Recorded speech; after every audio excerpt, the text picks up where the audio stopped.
Breaking news చూస్తున్న MLC ఎన్నికల code అమల్లో ఉన్నప్పటికీ చట్టవిరుద్ధంగా పెద్ద సంఖ్యలో మాజీ సీఎం జగన్ వైసీపీ నేతలు గుంటూరు మిర్చి యార్డులోకి అక్రమంగా ప్రవేశించి ప్రజలకు ఇబ్బంది కలిగించిన ఘటనపై పోలీసులు కేసు నమోదు చేశారు. ఆయా నేతలకు 41A కింద నోటీసులు జారీ చేశారు. ఏడాది ఫిబ్రవరి 19న ఎమ్మెల్సీ కోడ్ అమల్లో ఉన్నప్పటికీ జగన్ మిర్చి యార్డు పర్యటనకు వచ్చారు.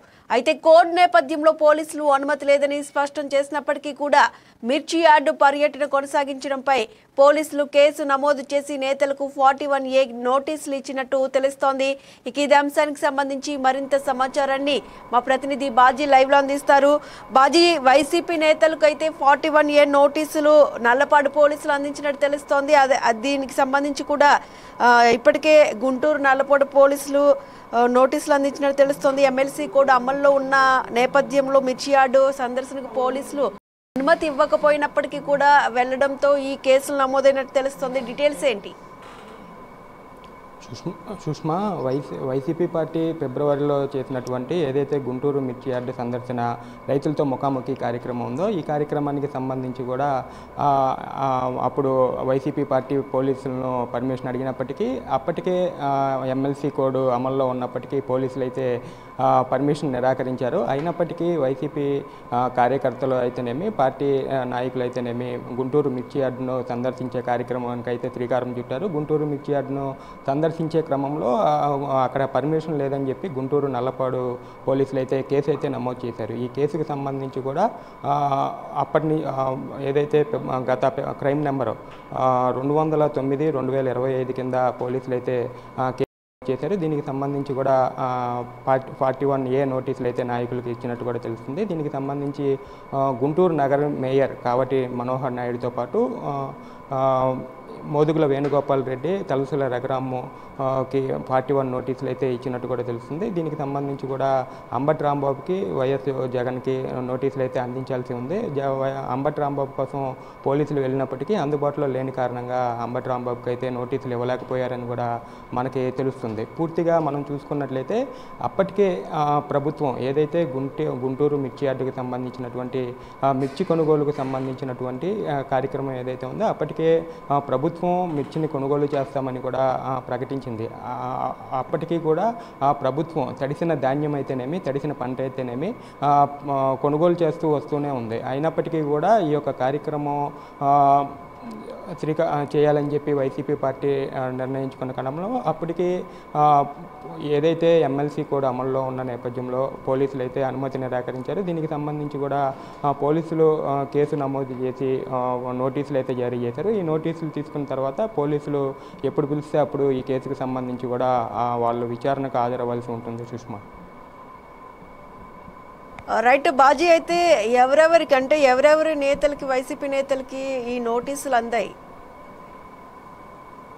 అంటే దీనికి సంబంధించి అప్పటి గుంటూరు నగర మేయర్ కావటి మనోహర్ నాయుడు, అట్లాగే లేళ్ల అప్పిరెడ్డి, తలసల రఘురాము, మోదుగుల వేణుగోపాల్ రెడ్డికి అయితే ఇప్పటికే పోలీసులు 41 నోటీసులు అయితే ఇచ్చారు. ఇంకా దీనికి సంబంధించి అంబటి రాంబాబుకి నోటీసులు అయితే ఇవ్వాల్సి ఉంది. దీంతోపాటు జగన్మోహన్ రెడ్డికి కూడా ఇచ్చే అవకాశం కూడా కనిపిస్తుంది. సో పూర్తిగా మనం చూసుకున్నట్లయితే ఏదైతే ఎన్నికల నియమావళిని ఉల్లంఘించి ఆ యొక్క కార్యక్రమానికి శ్రీకారం చుట్టారు. అట్లాగే దీనికి సంబంధించి కూడా పోలీసులు ఏదైతే పర్మిషన్ నిరాకరించినా కానీ ఈ యొక్క కార్యక్రమం చేయడం, దీనికి సంబంధించి కూడా పోలీసులు ఏదైతే క్రైమ్ నెంబర్ 209/2025 ప్రకారం కేసు నమోదైతే చేశారు. దీనికి సంబంధించి కూడా 41 నోటీసులు అయితే ఇస్తున్నారు. అంటే ప్రభుత్వం మీద ఇప్పుడు ప్రజెంట్ జరుగుతున్నటువంటి పరిస్థితుల మీద కూడా అంటే రైతుల్లో ఒక అనవసరమైన వీటిని చేయటానికి కూడా ఈ యొక్క కార్యక్రమం చేసినట్టు కూడా తెలుస్తుంది. అంటే అప్పటికే ప్రభుత్వం ఏదైతే రైతుల దగ్గర తడిసినటువంటి ధాన్యం ఏదైతే ఉందో అట్లాగే తడిసినటువంటి పంట ఏదైతే ఉందో వాటన్నిటినీ కూడా ప్రభుత్వమే కొనుగోలు చేసి రైతులకు 24 గంటల అకౌంట్లో నగదైతే జమ చేస్తున్న నేపథ్యం. అంటే మనం చూసుకున్నట్లయితే పూర్తిగా ఇది రాజకీయంగా పాలిటిక్స్ కావాలనే చేసినట్టు కూడా పూర్తిగా తెలుస్తుంది. అంటే మనం చూసుకున్నట్లయితే ఏదైతే పోలీసులు దీనికి నిరాకరించారు. అయినప్పటికీ కూడా ఈ యొక్క కార్యక్రమాన్ని శ్రీకారం చుడతాం, అట్లాగే ఎన్నికల నియమావళిని ఉల్లంఘించడం మొత్తం కూడా ఈ యొక్క కేసు కిందకు వస్తాయి. దీనికి సంబంధించి కూడా పోలీసులు విచారణ జరిపి అవకాశం కూడా ఉన్నట్టు కనిపిస్తుంది. దానిలో భాగంగానే 41 నోటీసులు ఇచ్చారు. ఈ 41 నోటీసులు ఇచ్చిన తర్వాత పోలీసులు ఎప్పుడు రమ్మంటే అప్పుడు స్టేషన్కి వెళ్ళి విచారణలో అయితే పాల్గొనవలసిన అవసరం అయితే ఉంది సుష్మా. రైట్ బాజీ, అంటే ఫిబ్రవరిలో ఈ ఘటన జరిగింది, అప్పుడే పోలీసులు అడ్డుకున్న పరిస్థితి ఉండింది. అయితే ఇప్పుడు మళ్ళీ ఈ నోటీసులు ఇవ్వడం అంటే అప్పుడే కేసులు నమోదయ్యాయి. దీనికి సంబంధించిన డీటెయిల్స్ ఏంటి? అంటే ఈ కేసుకు సంబంధించి వీళ్ళు ఎప్పుడైతే ఫిబ్రవరి 19వ తారీఖున పోలీసులు అయితే దీనికి సంబంధించి పర్మిషన్ నిరాకరించారు. దీనికి సంబంధించి కూడా పోలీసులు అప్పుడే 209/2025 కింద కేసు నమోదు చేశారు. అంటే అప్పుడే కేసులు నమోదు చేశారు. అప్పటి నుంచి కూడా దీనికి సంబంధించి పోలీసులు అయితే విచారణ చేపడుతున్నారు. అంటే విచారణకి వీళ్ళైతే పాలు పంచుకోవాలి, విచారణకు సహకరించాలని మాత్రమే, ఎప్పుడు పిలిస్తే అప్పుడు కోఆపరేట్ చేయాలి, స్టేషన్కి రావాలని చెప్పి మాత్రమే 41A నోటీసులు ఇస్తారు. 41A నోటీసులు తీసుకున్న తర్వాత వాళ్ళు ఎప్పుడైతే అప్పుడు విచారణకు హాజరవుతామని చెప్పి వాళ్ళు ఒప్పుకున్నట్టు కూడా, అంటే పూర్తిగా ఈ కేసుకు సంబంధించి మాత్రమే పోలీసులు 41A నోటీసులు అయితే ఇచ్చినట్టు కూడా తెలుస్తుంది Sushma. Right, thank you bhaji.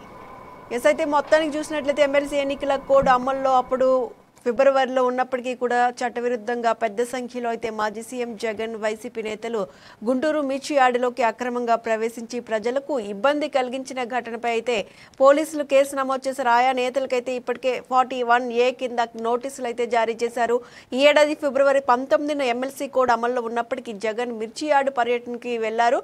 అయితే కోడ్ నేపథ్యంలో పోలీసులు అనుమతి లేదని స్పష్టం చేసినప్పటికీ కూడా మిర్చి యార్డు పర్యటన కొనసాగించడంపై అయితే పోలీసులు కేసు నమోదు చేశారు. ఇప్పుడు 41A నోటీసుల కింద వైసీపీ నేతలకు నోటీసులు ఇచ్చినట్టుగా కూడా తెలుస్తోంది. ఈ నోటీసుల్లో కూడా విచారణ, ఎవరైతే నోటీసులు అందుకున్నారో వాళ్ళంతా కూడా విచారణకు హాజరు కావాల్సిందిగా అయితే చెప్తున్న పరిస్థితి కనిపిస్తుంది. మరిన్ని అప్డేట్స్ కోసం కీప్ వాచింగ్ AP23 న్యూస్.